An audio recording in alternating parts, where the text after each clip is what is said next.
वाढदिवसाच्या दिवशी माझा अंत्यसंस्कार केला गेला. मी वैष्णवी. हो, मी वैष्णवी हगवणे बोलतीये. वैष्णवीचे नको ते चॅट पकडले. 4 कानाखाली मारणे म्हणजे छळ नाही, असे एक युक्तिवाद आता वकील मांडत आहेत. पण वकील जे म्हणतात आहे ते खरंच सत्य आहे असं तुम्हाला वाटतं का?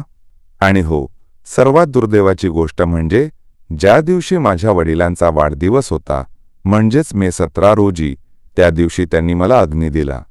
यापेक्षा वाईट गोष्ट कोणती असू शकणार आहे? बापाच्या जन्मदिनी बापाला कोणतं गिफ्ट दिलं? तुम्ही मला अग्नी द्या, माझ्यावरती अंत्यसंस्कार करा. आज मला खरंच तुम्हाला ओरडून ओरडून सांगावंच वाटतंय, हो माझ्या अंगावरचे ते वण, त्या मारलेल्या इतक्या निशाण्या, ते सारं काही खोटं आहे असं वाटतं का तुम्हाला? आज माझ्या मृत्यूनंतर देखील माझ्या चारित्र्यावर फक्त शिंतोडे उडवले जात आहेत. जेव्हा मी गरोदर आहे असे मी शशांकला सांगितले, तेव्हा देखील तो मला म्हणाला होता की हे बाळ माझं नाहीच. आता यापेक्षा वेगळं दुःख ते कोणतं असेल? माझ्यासाठी आता माझ्या सासरच्यानी नेमलेला वकील माझ्यावरती आरोप करतोय. वैष्णवीने नको त्या व्यक्तीसोबत संबंध होते. 18 तारखेला त्या मुलाचा साखरपुडा होता. त्यासाठी ती त्याला कॉल करत होती. वैष्णवीला त्या व्यक्तीने नकार दिल्याने तिने आत्महत्या केली असेल. तिने अनेकदा आत्महत्या करण्याचा प्रयत्न देखील केला होता. उंदीर मारण्याचे औषध खाऊन गाडीतून उडी मारली होती. अहो, अजून किती आरोप लावणार माझ्यावरती? मी शशांकसोबत प्रेमविवाह केला होता. ही गोष्ट हे आरोप लावणारे सर्व लोक विसरत आहेत का? माझ्या वडिलांचा या लग्नाला स्पष्टपणे नकार असताना देखील मी शशांकसोबत पळून जायला देखील तयार होते. का तर त्याच्यावरती असलेल्या प्रेमापोटी. मला फक्त शशांकसोबत लग्न करायचे हा माझा अट्टहास पुरवण्यासाठी त्यांनी मनात नसताना देखील माझं शशांकसोबत लग्न लावून दिलं. त्या लग्नासाठी त्यांनी करोडोचा खर्च केला. या हगवणे कुटुंबाला त्यांनी 51 तोळे सोनं, 7.5 किलोची चांदीची ताट, फॉर्च्युनर गाडी आणि यांच्या लग्नाचा पूर्ण थाट असे सर्व लाड माझ्या वडिलांनी पुरवले.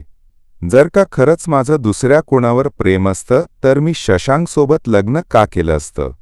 जेव्हा प्रत्येक वेळेस शशांक मला त्रास देत होता, तुझ्या घरून पैसे आण असे सांगत होता, तेव्हा मी माझ्या घरच्यांकडून पैसे का आणत होते? जर माझे दुसऱ्या कोणासोबत प्रेमसंबंध असते तर मी त्याचवेळी शशांकला सोडून निघून गेले असते ना? पण असं न करता मी त्याच्यासोबत इतका अमानुष छळ सहन करून देखील राहत होते, कारण मी त्याच्यासोबत प्रेमविवाह केला होता. मी त्याच्यावरती प्रेम करत होते. काहीही झालं तरी मला त्याला सोडून जायचं नव्हतं. तरी आज मलाच दोषी ठरवलं जात आहे. अहो, माझ्या 9 महिन्याच्या मुलाला मी पोरके केले आहे. पण आता आलेल्या अहवालानुसार तरी तुम्हाला कळलं असेलच की मी आत्महत्या केली की हत्या केली गेली आहे.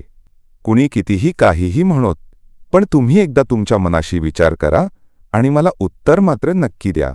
लग्नाच्या वेळी माझ्या चेहऱ्यावरून ओसंडत असलेला तो माझा आनंद, घरात प्रवेश करत असताना मनामध्ये घेतलेली ती नवीन स्वप्न, शशांकसोबत आता आपल्याला जीवन व्यतीत करता येणार, तो असलेला माझा आनंद, हे सारं काही खोटं होतं का? आज माझ्या आईवडिलांची मुलगी गेली. 17 तारखेला माझ्या वडिलांचा वाढदिवस होता. त्या दिवशी त्यांनी मला अग्निसंस्कार दिले आहेत. आयुष्याच्या शेवटच्या क्षणापर्यंत त्यांना हा दिवस कधी म्हणजे कधीच विसरता येणार नाही. लेक म्हणजे बापाचा जीव असतो. त्यांनी पुढे जाऊन जरी हे दुःखद क्षण विसरण्याचा प्रयत्न केला तरी त्यांच्या वाढदिवसाच्या दिवशी मात्र त्यांना हा क्षण कधीच जगू देणार नाही. आज जर मी इतर कुणाशी प्रेमसंबंध ठेवले असले म्हणून माझा असाच छळ केला गेला असे म्हणणाऱ्या या लोकांनी मला एक सांगावे. जर मी चुकीचे आहे तर या ठिकाणी माझ्या जाऊबाईची म्हणजे माधुरीची काय चूक होती? तिच्यासोबत पण असंच झालं होतं, मग तिचंही असंच काही होतं का? जगाला वेड्यात काढणारे हे लोक या सगळ्या गोष्टींचा विचार का बरं करत नाहीत? मयुरीची ही परिस्थिती त्यांनी इतकी विलक्षण केली होती की तिला देखील माझ्या सासऱ्याने आणि माझ्या नवऱ्याने बेदम मारहाण केली होती. तिला नको त्या ठिकाणी स्पर्श केला होता. तिला नको त्या ठिकाणी मारले होते. तुला मुलगा होत नाही तर आमच्याकडे ये असे सांगितले होते. अशा या नीच प्रवृत्तीच्या लोकांना सरकारने कधीही सोडू नये. त्यांना कठोरातील कठोर शिक्षा द्यावी हीच माझी विनंती आहे. माझे आणखी एक सांगणे आहे. माझ्या वडिलांकडून त्यांनी घेतलेलं ते 51 तोळे सोनं, ती चांदीची भांडी, गौराई, ती फॉर्च्युनर आणि इतर देखील खर्च माझ्या वडिलांना परत करावा. ज्या मुलीच्या आनंदासाठी माझ्या वडिलांनी एवढा खटाटोप केला होता, आज तीच या जगामध्ये नाही, तर त्या वस्तू या लोकांकडे का ठेवायच्या? माझ्या अंगावरील ते वड माझ्यावर झालेल्या अन्यायाची साक्ष देत आहेत. ही तेवढी स्वाक्षरी खरी माना.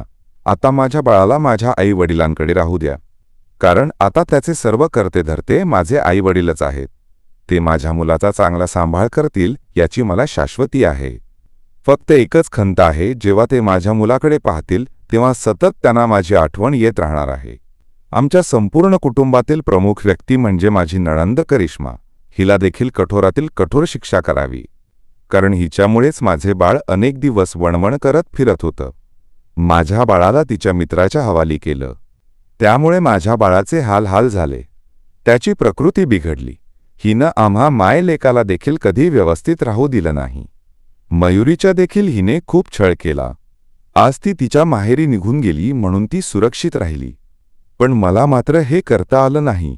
मी देखील वेळीच पावले उचलायला हवी होती. जर मी वेळेवरच काही केलं असतं तर आज माझं बाळ माझ्यापासून कधीच दुरावले गेलं नसतं. आज त्याला जगामध्ये सारी नाती भेटतील, पण आई मात्र दिसणार नाही. आईचं प्रेम तो अनुभवू शकणार नाही. आईचा स्पर्श त्याला होणार नाही. माझी आई कशी दिसायला होती, माझी आई बोलायची कशी, माझ्यावर प्रेम करायची कशी, हे त्याला कधीच आठवणार नाही. कारण त्याला काही कळायच्या आतच मी त्याला सोडून गेले आहे. त्याची भिरभिरती नजर आजही मला शोधत आहे. तो आईच्या प्रेमाचा, मायेचा हात अनुभवण्याचा तो प्रयत्न करत आहे.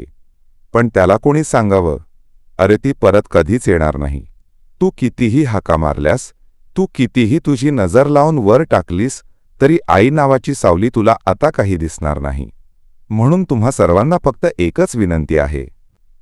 आज आमच्याकडचे सर्व मार्ग संपले आहेत, म्हणून ते आता माझ्या चारित्र्यावर शिंतोडे उडवत आहेत. माझ्या आईवडिलांना दाबण्याचा देखील हे प्रयत्न करतील. पण तुम्ही त्यांना साथ द्या. आज तुमची साथ मला न्याय मिळवून देऊ शकते. फक्त मलाच नाही, माझ्यासारख्या अजूनही खूप साऱ्या बहिणी लेकी आहेत की ज्यांना तुमच्या साथीची गरज आहे. पाठिंबा असा द्या की पुढे जाऊन अशी कोणतीही लेक, लाडकी बहीण आपला जीव देईल असं तुम्हाला ऐकू येणार नाही. बंदच करा या प्रथा, या चालीरीती. मुलीच्या आईवडिलांना देखील जीव असतो. त्यांची मुलगी आहे म्हणून हवं ते मागून घ्या. हवा तितका त्यांना त्रास द्या. ही कुठली बरं पद्धत आली? तुमच्या मुलींना, बहिणींना असे बळी पडू जाऊ देऊ नका. जी चूक मी केली आहे ती चूक त्यांना करू देऊ नका. त्यांना वेळीच आधार द्या. कारण मुलगी तुमच्या घरी आली म्हणून ती तुमच्यावर ओझं आहे असं समजू नका. जिला 20-25 वर्षांपर्यंत तुम्ही आपल्या घरामध्ये एखाद्या राजकुमारीसारखी ठेवली, तिलाच तिच्या सासरी होणारा त्रास सहन करता येईल असं म्हणू नका. तिचा होणारा त्रास वेळीच ओळखून तिला मानसन्मान तुमच्या घरी आणा. तिला तिच्या पायावरती उभे करा. तुमचा एक पाठिंबा तिला खूप मोठा आधार देऊ शकतो, हे नेहमी लक्षात ठेवा. ती अबला नाही, पण तिला साथ मात्र हवी आहे. एक पाठीवरती पडणारी थाप तिला अत्याचार पोहोचण्यापासून थांबवायची शक्ती देऊ शकते. तिला गरज आहे फक्त आठवण तिची. अहो, ही मुलगी म्हणजे दुर्गेचा अवतार. झाशीची राणी सावित्रीबाई फुले, देशाचा राज्यकारभार चालवणारी इंदिरा गांधी, शत्रूंना सळो की पळो करून सोडणारी सोफिया आणि भूमिका. कुठे आपल्या लेकी कमी आहेत? तुम्ही त्यांना संधी द्या. त्या संधीचं सोनं तुम्हाला नक्की करून दाखवतील. म्हणूनच सांगते, तुमच्या लेकीला मरणाच्या दारी सोडू नका. जय हिंद, जय भारत.